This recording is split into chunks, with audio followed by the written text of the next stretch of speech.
justamente empezar con una visión de la parte más geopolítica y de lo que está pasando en el mundo.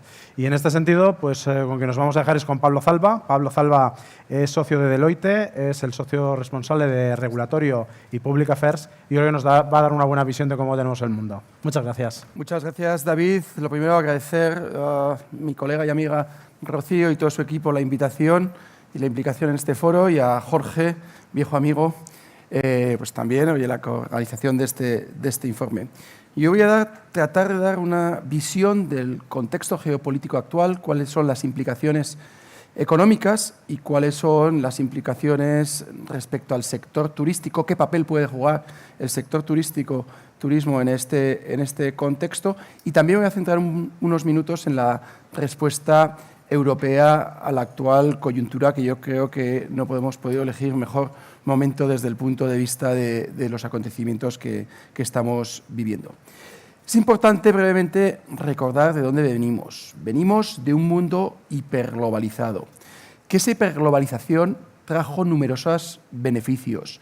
Millones de personas salieron de la pobreza. Numerosos países en desarrollo, en vías de desarrollo, han conseguido un crecimiento económico inédito en los últimos siglos. Si bien es verdad que en algunas regiones del mundo, especialmente Estados Unidos y también Europa, ese crecimiento, esos beneficios no han sido percibidos por el conjunto de la sociedad. Y probablemente, si bien no está claro que la desigualdad haya aumentado, desde luego la percepción de la desigualdad por parte de la sociedad ha cuestionado de alguna manera esos beneficios de la hiperglobalización. Esa globalización iba acompañado de un orden global y de unas normas que, desgraciadamente, hoy se han puesto en cuestión. Además, detrás de todo ello surge una batalla tecnológica y geopolítica entre Estados Unidos y China, que está provocando que de alguna manera se cuestione esa globalización y está provocando que algunos hablen de desglobalización. A mí, desde luego, me gusta hablar mucho más de modulación de la globalización, habida cuenta que, por ejemplo, las exportaciones de España están aumentando y las exportaciones de China están aumentando, por lo cual los flujos comerciales están aumentando. Y además estamos viendo cómo esa batalla tecnológica, ese cuestionamiento de la globalización, está provocando una fragmentación del mundo en bloques, la imposición de aranceles y barreras no arancelarias. Pero seamos conscientes, esto no es algo nuevo, esto ya empieza con la presidencia de Obama y la elección de Trump hace un año, ahora, de alguna manera, acelera esas tendencias que estaban ya latentes. En el caso de la Unión Europea, además, la invasión de Ucrania nos posiciona, nos deja a la Unión Europea en una doble encrucijada. Por una parte, una encrucijada geopolítica. Estamos en el medio de dos bloques. No sabemos cómo manejar a China. Algunos son partidarios de un desacoplamiento, otros, como el presidente Macron ahí en Davos, abogaba por un acercamiento, y luego tenemos nuestro socio aliado, Estados Unidos, que parece que nada más quiere saber de nosotros. Y luego tenemos un gap de crecimiento respecto a la economía americana. En los últimos años la economía americana ha crecido mucho más fuerte que la nuestra. Eso es debido a que ha sido mucho más innovadora, y eso es debido a que, en parte, los costes energéticos han sido mucho más baratos allí, con lo cual han podido tener ganancias de competitividad que de alguna manera les han permitido esas ganancias.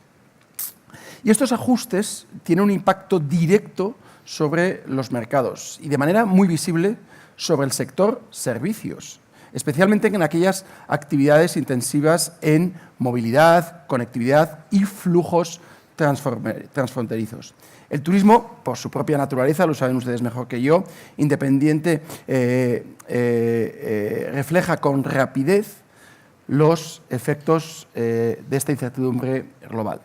Al mismo tiempo, y esto es importante, el turismo actúa como un laboratorio de adaptación, combinando diversidad de mercados, ajustes dinámicos de oferta y uso de la tecnología, asimismo como anticipando dinámicas de resiliencia que posteriormente se extienden a otros sectores y también al conjunto de la economía. La movilidad de las personas es uno de los ámbitos donde la geopolítica se manifiesta con mayor rapidez y con mayor visibilidad. Los conflictos armados, como el de Gaza, y las tensiones regionales, como en Venezuela, generan alertas de seguridad, restricciones de viaje, cierres del espacio aéreo y cambios en los regímenes de visados. La inestabilidad en el Oriente Medio afecta a corredores estratégicos entre Europa, Asia y África. Y, ¿por qué no?, beneficia, desde el punto de vista turístico, a regiones que somos capaces de ser percibidos como destinos seguros. Estas dinámicas impactan directamente en el turismo, alterando decisiones individuales, planificación empresarial y estrategias de conectividad. Y ahora veamos que más allá de dónde estamos, de dónde venimos y el papel del turismo en este contexto de complejidad geopolítica, ¿cuál está siendo la respuesta europea? Me va a permitir, en primer lugar, decir que yo soy optimista respecto a la Unión Europea, que lo que está pasando va a ser positivo para la Unión Europea y que lo mejor está por venir. En la encrucijada que hablábamos, la Unión Europea se dio a responder con una hoja de ruta que se materializa en dos informes que seguramente conocen, el informe Draghi y el informe Letta, que a su vez se materializan en 4 ejes principales. Simplificación. Por primera vez en la historia, la Unión Europea hace acto de contrición y cuestiona el enorme entramado burocrático al cual nos habíamos sometido. Y por primera vez hablamos de simplificación, ya hemos aprobado el primer paquete ómnibus y vendrán muchos más. Fortalecimiento del mercado único es el segundo de los ejes, que son 2 caras de la misma moneda con la simplificación. El mercado único es la mejor palanca que tenemos para impulsar el crecimiento y la competitividad económica. Actualmente, las restricciones que existen para la libre circulación de bienes equivalen a un arancel del 45%. Y en el caso de servicios, donde se engloba la industria turística, esos aranceles, esas barreras equivalen a un arancel del 110%. Todo avance en el mercado único será en beneficio del crecimiento económico. La Unión Europea la Comisión Europea estima que un mercado único integrado aumentaría el PIB europeo en 750.000 millones de euros. Además, el tercer de los ejes es apertura comercial. En un momento que, como decía al principio, vuelven las barreras no arancelarias, vuelven los aranceles, vuelve la fragmentación de mercados, la Unión Europea ha acelerado la firma y ratificación de acuerdos comerciales que de alguna manera faciliten el comercio y la inversión con otras regiones. Mercosur, Dios mediante, se aprobará en los próximos días. Mercosur lleva 20 años negociándose. No es casualidad que tras la elección de Trump se haya acelerado su firma y ratificación.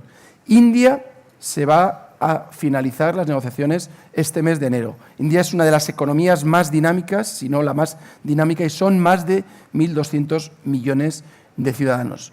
Que un acuerdo comercial, de alguna manera, además de acelerar el comercio, facilitaría el flujo de personas y facilitaría la inversión en ambas regiones. Indonesia es otro ejemplo, pero hay muchos más. Por lo tanto, apertura, extracción. Y el cuarto es, sin duda, fortalecer la resiliencia económica.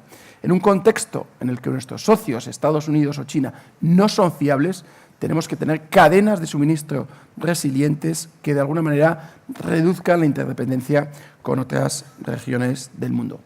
Y os decía que era optimista, los datos lo avalan. Recientemente hemos conocido esta semana que la economía alemana por primera vez crece desde el año 2022. El Fondo Monetario Internacional acaba de mejorar la previsión de crecimiento de la economía española. La bolsa tuvo un comportamiento excepcional el año pasado y eso es la mejor prueba de que los inversores globales confían en la Unión Europea. Y ahora me van a permitir una breve reflexión sobre el papel que el turismo puede jugar en el actual contexto geopolítico actual como un poder blando. En un contexto internacional en el que muchas potencias priorizan instrumentos de hard power, lo hemos visto con la invasión de Ucrania, pero desgraciadamente tenemos otros ejemplos, el turismo emerge como un activo singular de poder blando. A través de la experiencia turística, la movilidad y el contacto entre personas se proyectan estabilidad, apertura, diversidad cultural y valores compartidos, manteniendo vínculos sociales y económicos incluso cuando se deterioran las relaciones políticas entre bloques. Esta capacidad de proyección convierte al turismo en una útil herramienta de influencia a largo plazo, que refuerza la imagen de España y refuerza la imagen de la Unión Europea como espacios abiertos, fiables y atractivos más allá de las coyunturas geopolíticas concretas y además complementa otras dimensiones más tradicionales de la acción exterior, tanto de España como de la Unión Europea. En el caso español, esta ventaja es especialmente visible. El turismo no solo representa uno de los mayores motores económicos de la economía española, es también un peso decisivo en el PIB y en el empleo, pero además actúa como un vector de proyección internacional. La combinación de infraestructuras, calidad de servicios, diversidad de oferta y apertura al exterior consolida el turismo español como un pilar de crecimiento, de estabilidad y de influencia positiva en un escenario global marcado por la rivalidad entre bloques y la fragmentación de los mismos. Para concluir, el turismo no es solo un espectador pasivo de la geopolítica, sino un actor directamente afectado y en parte corresponsable de cómo Europa se posiciona en el mundo.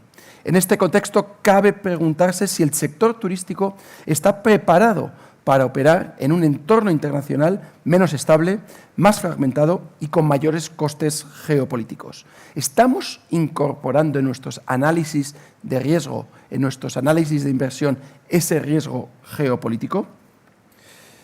¿Estamos utilizando todo el potencial del turismo como instrumento de influencia de poder blando, capaz de reforzar la imagen de la Unión Europea, de España, como espacios abiertos, seguros y previsibles, sin erosionar el equilibrio entre apertura y seguridad que explicaba anteriormente? El mundo que viene será más complejo, nadie lo duda.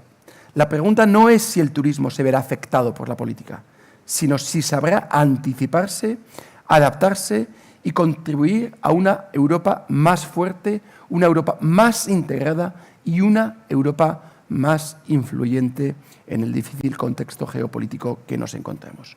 Muchísimas gracias y ahora dejo el escenario a Nicolás Hus y Jorge Sorenberger. Muchísimas gracias.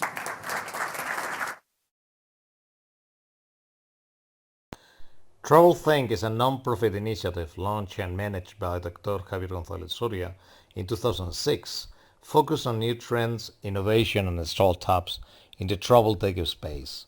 Thousands of professionals received the TravelThink news where travel top leaders and entrepreneurs shared their insights and reflections.